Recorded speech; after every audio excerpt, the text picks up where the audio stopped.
Chapter 17. It was 6:30 when Charles and Sir Happy returned home, hooting and hollering like two drunken men. Amelia came racing downstairs, afraid the house was being invaded by vagrants or some such group, only to discover it was her own dear husband who was yelling in such an uncharacteristic manner. As soon as he saw her, Charles picked her up and swung her around like a schoolgirl, making her laugh and blush all at the same time. Sir Happy came running up to me, but before he could get 2 steps in front of me, I said, "If you try that with me, I shall be forced to scratch you." My friend only laughed at me, as though my statement were the funniest thing in the entire world. It took a few moments, but the two travelers finally calmed down enough to explain the reason for their enthusiasm. "You should have seen it, Amelia," Charles began. "It was positively glorious. Hiram barely gave the justice time to get on his wig and take a seat before he launched into a very forceful address about the evils of this case, the dastardly behavior of the Pierreponts, and the solid evidence he had to support his accusations. He sounded like a member of Parliament or a barrister, presenting the facts and arguing for the immediate action of the court. And when he presented the part about Stephen and the kind of man he was, and what a tragedy it was for such a man as him to have been so brutalized, I was uncertain if I was going to bust my buttons with pride or break down into sobs. The justice was so positively mesmerized. I believe he forgot for a moment who the Pierrepont family was. I think he might even have lobbied for a conviction right then and there, had an aide not reminded him of the Pierrepont family status. Of course, the reminder became a sobering force, which brought renewed scrutiny of the evidence on the part of the justice. I suppose a man in his position could not be too careful, especially when faced with accusations being leveled at such an influential family. But Farley, Lord bless him, lost none of his enthusiasm or his momentum. I believe he intended to stay there until he received the answer he desired, arguing every point until he bullied the courts into agreements. Amelia, who had missed the entire presentation of evidence at the house, and Sir Happy's and my demonstrations, asked how Hiram had managed to present the information regarding Sir Happy's and my investigation. "Well," said Charles, clearing his throat in much the way a person does when they are embarrassed or ashamed by what they are about to say. "Since the object of this appeal was to receive a positive outcome, Hiram elected not to argue the case for the intelligence of our dear friends here, but rather to present the evidence itself and the interpretation of it, figuring the source of the discovery mattered less than the discovery itself.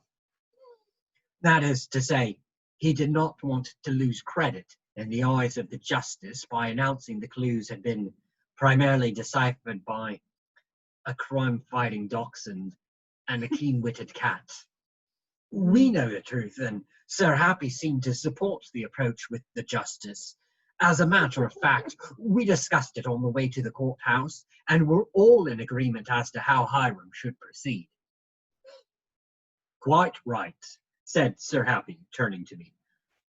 "Since it has taken our dear friend here so long to understand the true complexity of our nature, I thought it best not to muddy the waters of the case by adding a soliloquy on the rights and intellectual gifts of animals. We are appreciated and understood by the people we care most about, and which is the most important truth we can embrace. I do not need credit for any discoveries I might make. Our friend's acceptance is reward enough. The world at large is already determined we have nothing of value to offer, and it would not believe the truth about us were we to stand up and announce it to them in terms they could comprehend. It would be as pointless as yelling into the wind and expecting someone on the other side of the world to hear us. Besides, I actually prefer being underestimated. How is that? I asked, completely astounded by what he just said. I would think you, of all people, would be most supportive of a better appreciation for the rights and feelings of animals. Do not be hasty in judging me, Marmee, Sir Happy said. I meant only were the general population to unanimously accept the fact that all creatures were basically equal in thought and feeling as the average person, society would become guarded around us, making it exceedingly hard for us to investigate in the way we do. At the moment, we are generally ignored by people as we go about our business, which would not be the case were the public to accept our abilities. We would be suspect as soon as we arrive to make inquiry into the various cases which are bound to cross our paths. Besides, intelligence and loyalty do not always go hand in hand with human society, and so it would make it difficult for some people to understand how a creature can be both deeply intelligent and loyal unto death to their owners. I thought for a moment and realized the wisdom behind what Sir Happy said. Of course, I could not anticipate any problems occurring between pets and their beloved owners, for the bonds between them had always gone beyond logic or even reason.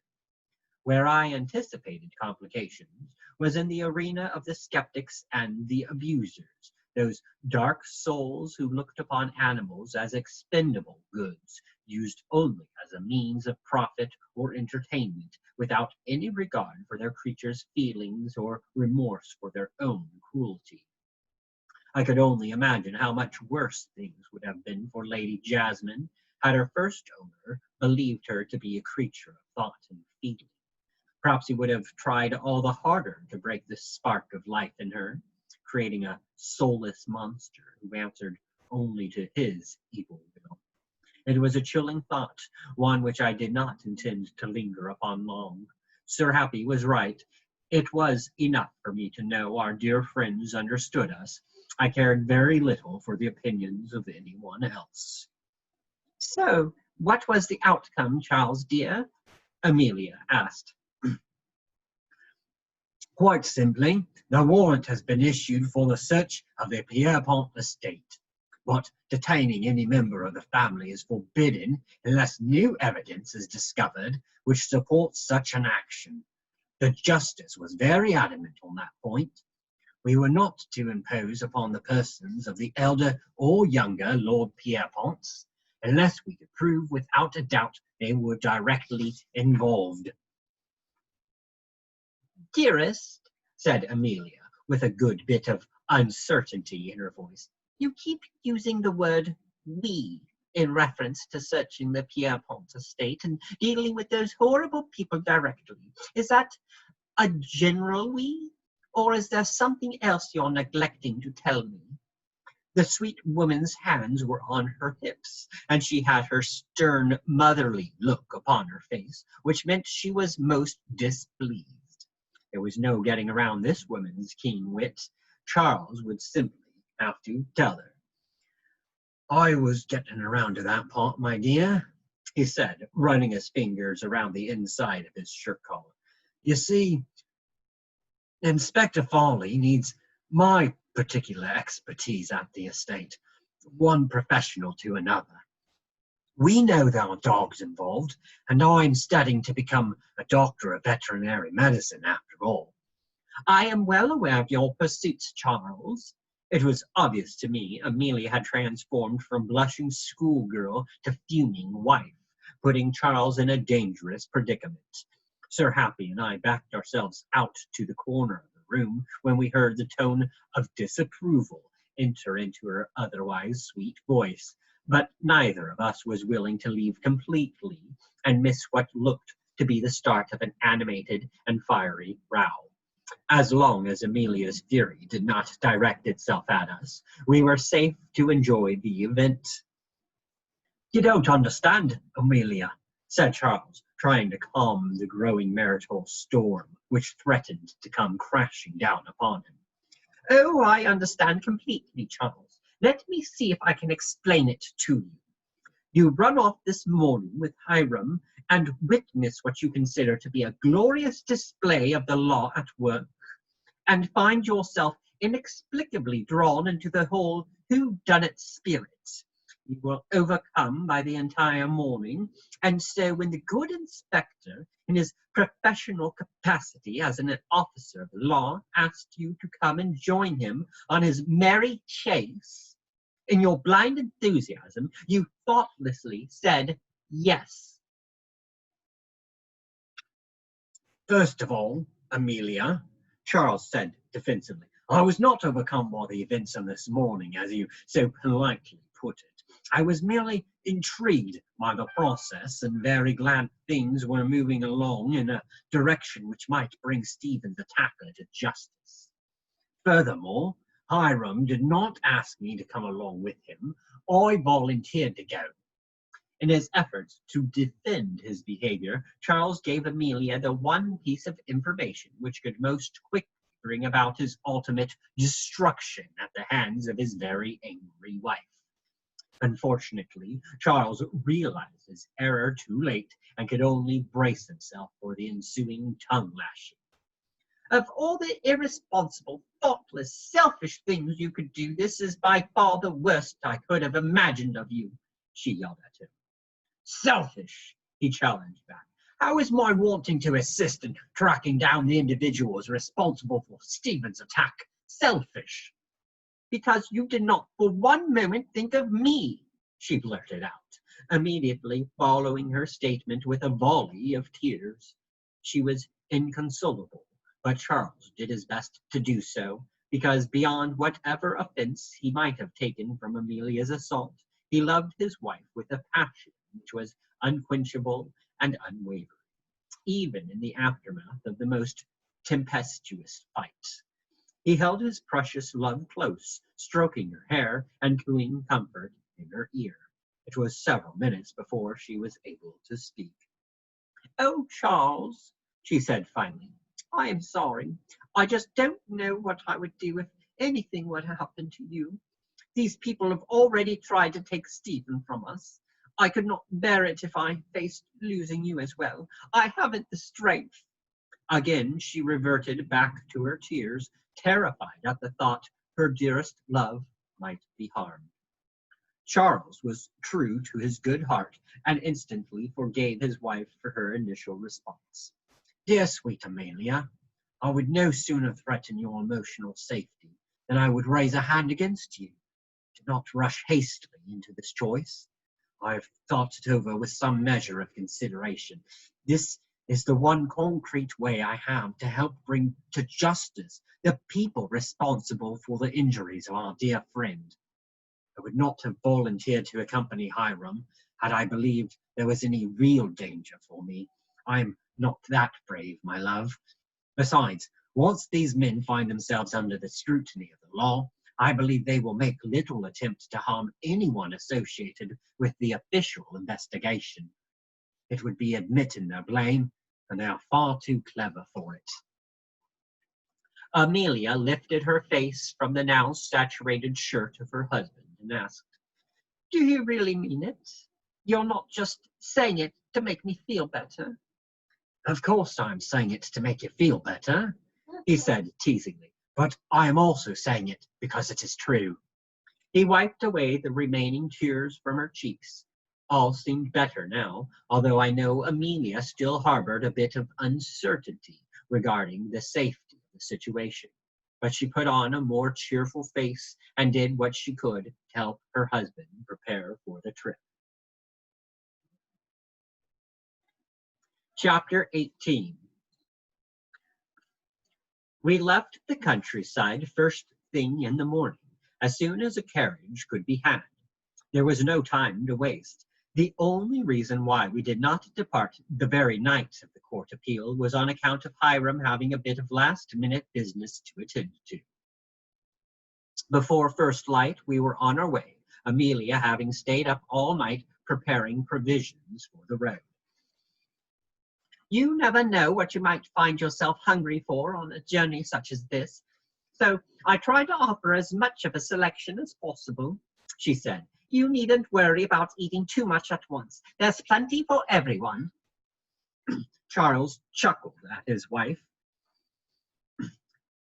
as his wife handed him an enormous basket filling to overflowing with victuals fit for a king. My darling, there are lodges along the way where we might have found something to eat. You did not have to go to such trouble. But I did, Charles, Amelia insisted. First of all, I would hardly call the fare offered in roadside lodgings edible, and after the way I behaved yesterday, it was the least I could do. I couldn't sleep last night anyways, so I put my energies to good use. Besides, I consider it my contribution to justice. You can't very well track down evil on an empty stomach. She tried to smile as she said this, but a single tear managed to squeeze past her lashes and stream down her cheeks. Hiram offered his assurances to Amelia all would be well. Fear not for your husband's safety. I will give my life to protect him, but I do not believe it will be necessary. These men have operated under the cover of anonymity and will soon find themselves under the scrutiny of the law. Trust me when I say their actions will be very studied in their attempts to shift suspicions from themselves. Thank you, Hiram, Amelia said. Let us pray your willing sacrifice will be unnecessary. We took our leave of Amelia and turned our attentions back toward the task at hand. Throughout the considerable length of my life, I have traveled throughout all of Europe, as well as portions of Africa and Asia, during which time Sir Happy and I have shared many an odd adventure. But in all those years of travel, including our ventures into the most primitive portions of the world, never have I experienced a more uncomfortable and seemingly interminable journey as the one which took us to the Pierrepont estate. Our speed of travel was enough to cause the most incredible amount of suffering imaginable. Time was of the essence, according to Hiram.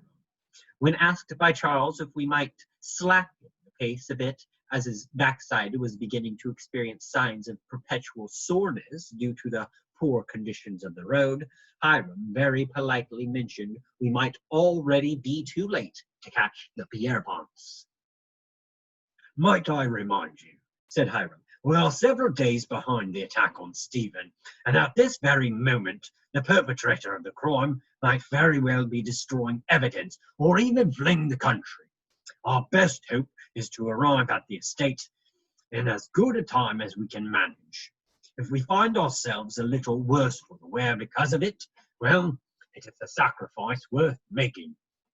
Charles seemed a bit devastated by the idea of our friend escaping into another country, or at best destroying the evidence proving the family's culpability in the attacks and murder.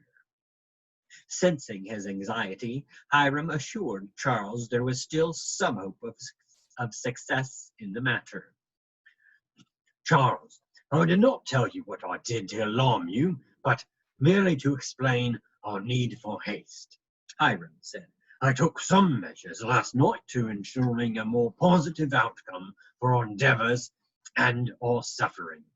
I sent an emergency post to the local magistrate of the shire nearest the Pierrepont estate, explaining in detail the purpose of our trip, as well as the need for the utmost secrecy involving the particulars of the case. I requested no one from the estate, neither servant nor master, be allowed to leave the area. I feel certain they will comply. Charles, who seemed content enough with Hiram's explanation, made no more verbal complaints regarding the speed of our travel, and could barely be heard making sounds of discomfort which coincided with the bumpiest portions of our journey. No one within our carriage was quite as distressed by our current travel situation as Sir Happy. He was an especially painful lot because he had no means with which to hold on. Hiram and Charles could brace themselves somewhat with their hands and feet, and only suffer at those moments when their bodies could no longer sustain their protected stance. Even I had the benefits of my claws to help keep me from being tossed around too much, not to mention my considerable padding, which helped to cushion the blows during a few instances when I was bucked from my perch. I fear Sir Happy had no such advantages on his side, and was therefore forced to suffer the full intensity of our abusive ride. I felt for him, but there was little I could do to ease his suffering. Sir Happy groaned loudly after hearing Hiram talk of sending a post to the local country magistrate. Charles, assuming his complaint was on account of our jarring ride, tried to hold the old boy in his lap, using his own body as a flesh and bone buffer for Sir Happy against our jolting pace. Unfortunately, Charles was not holding on to Sir Happy well enough, because during a particularly nasty section of road, Sir Happy nearly fell to the floor of the carriage with a loud ka-thunk when Charles instinctively reached out to brace himself, leaving Sir Happy free to fall as he might. Knowing Sir Happy as well as I do, I knew there was more to his discomfort and his expressive groan than just his physical condition. Something weighed upon his mind, but under our current duress, I was unable to inquire about it. It was not until some time after the conclusion of our adventure I was able to extract from him the source of his anxiety at the time. Since I have the luxury of complete disclosure regarding the entire event, I will impart the information discovered after the fact, which helped illuminate Sir Happy's frame of mind inside the carriage. As it turned out, Sir Happy was extremely disturbed by Hiram's letter to the local magistrate. I remember asking him why the letter would be cause for distress. After all, it was a private correspondence between one officer of the law to another. You obviously fail to understand the workings of the country magistrate system, was his reply. Well then, my friend, explain it to me, was my answer. With the pleasure, he said. What you must understand about the legal system in the country is it is markedly different from what you would expect in the city. Country magistrates are appointed to their positions less because they have the appropriate qualifications and more because the position needs to be filled. In many cases, a country magistrate is an officer of the law in title only, with little power or authority to enforce the laws they are assigned to uphold. Many of the appointed officials receive little or no compensation for the positions which they hold, relying instead upon personal wealth or the patronage of others for their daily living. It creates a system rife with corruption. It is pure survival for most people to protect their own interest first, because before considering the interest of others, people are very predictable in their loyalty, Marmee. If I were to wager, I would say the Pierreponts were warned of our intent the moment Hiram's post was received. With this explanation, it was clear why Sir Happy was so distressed in the carriage. If the Pierreponts were indeed patrons of the local magistrate, which was a logical assumption to make, Hiram's letter would act as the very warning to the Pierreponts we were trying to avoid. The magistrate would be more inclined to protect a benefactor than he would be to uphold the sanctity of the law. In fact, Hiram could not have given a more effective warning had he written to Lord Pierrepont himself and announced our impending arrival. I was relieved I did not have this revelation during the course of our frantic travels, or else I might have been more anxious about our chances than I already was.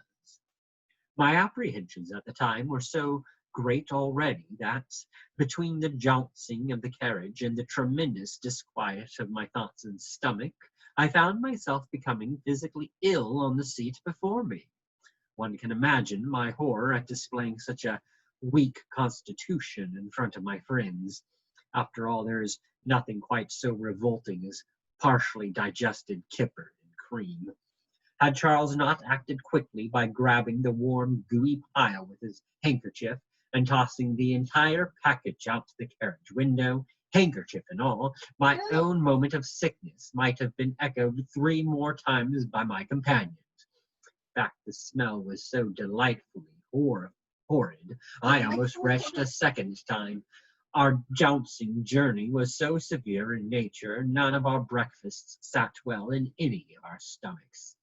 One might imagine how relieved we were when the carriage driver announced at midday the horses needed resting. I thought it the perfect time to air out the carriage, while others of our group chose the reprieve as an opportunity to partake of something to eat. I could not bring myself to eat any of the kipper snacks packed in our basket, considering my earlier experience with them. I chose instead to satisfy my now considerable hunger with some of the other tasty morsels Amelia had so lovingly packed for us all to eat. The dear woman had even included libations for the horses, who were extremely grateful at having been remembered. The rest was much needed, and we all took advantage of the time to stretch our weary, road-worn muscles. As it turned out, we were not more than a few hours away from our final destination, and although none of us relished a return to our jolting journey, we were anxious to reach the end of our travels. With dreaded determination, we climbed back into our carriage of pain and resumed our previous course. Chapter 19. The second half of our journey did not seem quite as dreadful as the first, perhaps because this time I could see an end in sight. I will not suffer my listeners to endure further details of our journey into the country, for it was much like the first part. I will say, however, when the carriage driver announced we had entered the Shire and were within 2 miles of the Pierrepont estate, there was no end to our elation. Our first official stop upon entering the Shire was made in front of a plain brick building which Hiram identified as belonging to the local magistrate.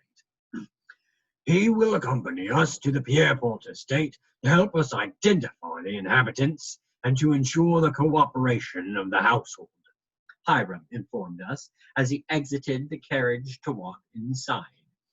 Our friend was anticipating only a brief stop to pick up the magistrate, with the understanding there would be the utmost cooperation. It was over half an hour before Hiram emerged from the structure, looking rather disquieted, with his handsome brow knotted in distress. "Good Lord, Hiram!" Charles exclaimed. "Are we too late?" he asked, echoing my own concerns. "Not exactly," was Hiram's reply. "Then whatever is the matter?" Charles asked, seeking to discover the cause of Hiram's displeasure. "The magistrate never received my post," Hiram said, "and it took me some time to convince him I was in earnest regarding our intention. It was very fortunate for us I brought my credentials along with the papers from the court, or else I might have found myself detained." Hiram rubbed his brow, attempting to relieve some measure of stress from his road-weary mind. It was several more minutes before the door to the plain brick building opened, and out walked a short, portly gentleman, followed by a taller, more slender gentleman, who behaved as though he was unnerved by the idea of stepping out into the daylight. His beady black eyes kept darting back and forth, as though he was searching for some unseen danger or hidden enemy. We very quickly learned the portly gentleman was Magistrate Peavy, and the slender gentleman with the shifty eyes was his associate, Constable Lestrade. Hiram was very polite in his introductions, making sure to introduce each of us in turn. "This is Dr. Charles Hurst, and these are 2 of our top detectives, Sir Happy and Mr. Marmee." It made me feel important to be referred to in such a way. not to mention being included as part of Hiram's introduction to a fellow officer of the law. The pudgy little gentleman was not impressed, however, and stood there glaring at us as though he hoped we would soon go away. As a matter of fact, both Peavy and Lestrade seemed disconcerted by Sir Happy's and my presence, and I imagine they had serious misgivings about the title Hiram so respectfully gave to us in his introduction. We were not officially a part of any law enforcement agency, but Hiram's admiration of our abilities was enough to have him claim us as equals in the matter. To these two high-strung individuals, however, we were merely animals and a distraction at best. But such assumptions are almost always made when we are introduced for the first time to the uninitiated and uninformed. Magistrate Peavy wasted no time in broaching the subject of his discomfort by saying, "Not to be rude, Inspector Farley, but is it entirely necessary to bring these creatures along with us? This matter of murder is delicate enough without having them skulking about and causing offence to a very distinguished and well-respected family. What if they break something? Or worse yet, what if they bite someone? Is it a risk you're willing to take?" By this point, Hiram was exceedingly annoyed, and he allowed a good measure of it to show through as he very curtly replied, "Sir, their presence in this matter is more necessary and more desired than your own, since you seem more able to give offence than I've ever known them to do. If I were you, I would worry more about my own behavior and leave these creatures, as you called them, to their business." With such a harsh censure having been levelled at him, I fully expected the now indignant Magistrate Peavy to abandon us and our mission, returning instead to the relative comfort of his plain brick building. But whether from a sense of pride or from an overinflated sense of self-importance, Peavy stood his ground and said, "Indeed, whatever you prefer, Inspector." Constable Lestrade said nothing during this exchange, electing instead to focus his attention and his efforts on avoiding physical contact with Sir Happy and me. He shrank back violently any time it appeared as though he might brush up against either one of us. So one might imagine my considerable amusement at observing Sir Happy continuously invading Constable Lestrade's personal space. From the moment the young Frenchman stepped out of the magistrate's office, Sir Happy began a meticulous process of sniffing and poking every inch of the man's person, at least every part of him my short-legged, inquisitive friend could reach. It was a comical dance which played out between this mismatched pair, Sir Happy sniffing and Lestrade flinching with every touch. Lestrade pleaded with Charles and Hiram to do something about this dog. Hiram said nothing, while Charles, in a tone of barely controlled amusement, said, "I make it a bit of a habit never to interrupt Sir Happy when he is investigating. Besides," he added, smiling broadly at both Peavy and Lestrade, "he is a wonderful judge of character." That statement alone seemed to have an unnerving effect on both men, as though they anticipated being found out at any moment, giving me pause to wonder what secrets they seemed afraid to reveal. I decided to keep a closer eye on the two of them, just in case. The journey from the magistrate's office to the estate was not a long one, and was thankfully more civilized in pace than our journey to the region had been. Were it not for the nature of our business, I might have become completely lost in the beauty of the countryside.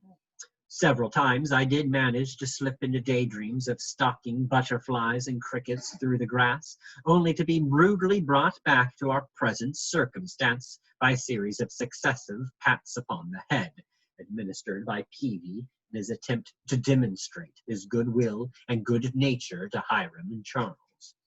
Rather than being inspired by genuine by genuine affection or a sincere like of animals, his spontaneous show of friendliness was truly motivated by the need to divert attention and suspicion away from himself. His strategy backfired, however, bringing with it the full scrutiny of everyone in the carriage. I grew increasingly weary of his attentions, in part because it felt more like he was patting down dough in preparation for the making of bread, rather than an awkward attempt to interact with a strange cat. I finally allowed my annoyance to bubble to the surface, and I smacked his hand away the very next time he reached to pat my head.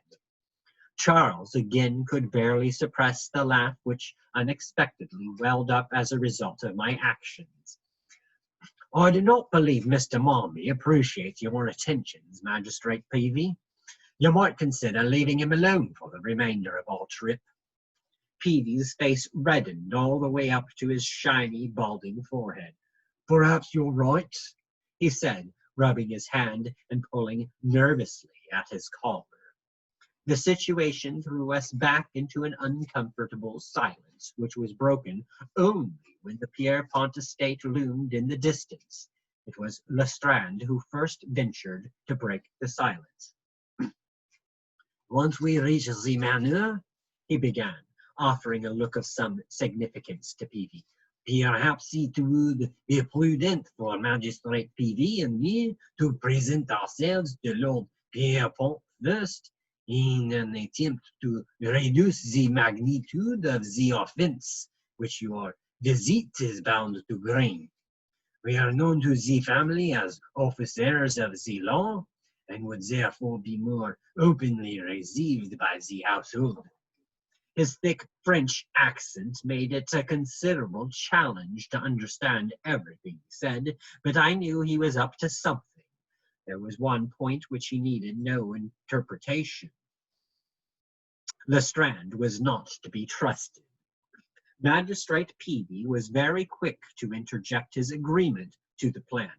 Constable Lestrade is more correct in his evaluation of the situation, he said, looking most satisfied with himself. We should go in first, and ease the way, as it were, for your introduction.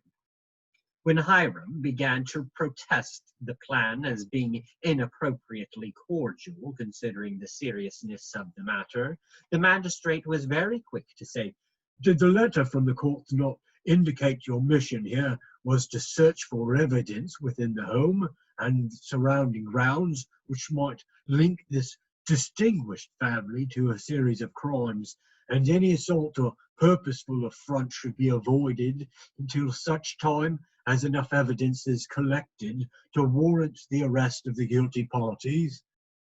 Hiram hesitantly replied, Well, yes, but... Magistrate Peavy interrupted him.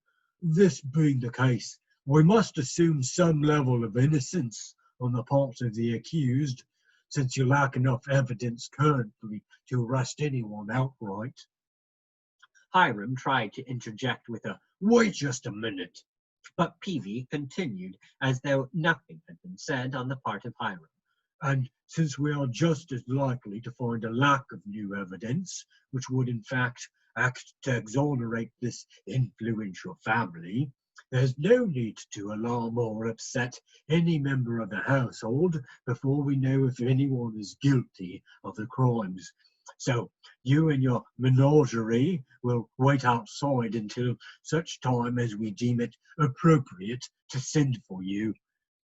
Hiram had no argument to give which could counter what Magistrate Peavy had just said. Our friend had been very forcefully warned by the court to tread softly with the Pierreponts until he had collected enough adequate physical evidence to support his accusations. There was only enough evidence to pursue the case into the country, but we needed more. Peavy clearly had Hiram at a disadvantage in this situation, and both men knew it, much to Peavy's delight and Hiram's mortification.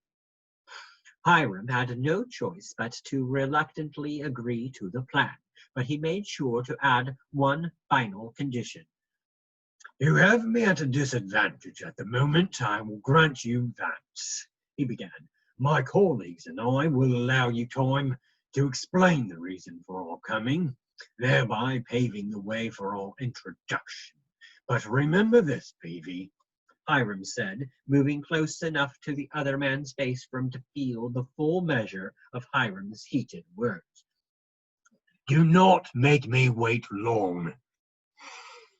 If I discover during my investigation that you use this time to help the Pierreponts destroy evidence or hide their blame, I personally will see to it you are imprisoned for the rest of your pitiful life. And it will be the joyful highlight of the wrath and ruin I will rain down upon your life if you betray me and my efforts here today. Do I make myself clear to you? Peavy's eyes were wide with alarm, but he managed to say through the lump in his throat, I understand you perfectly, much as I would any common thug who threatened my welfare. Hiram's eyes narrowed as he said, just as long as we understand each other.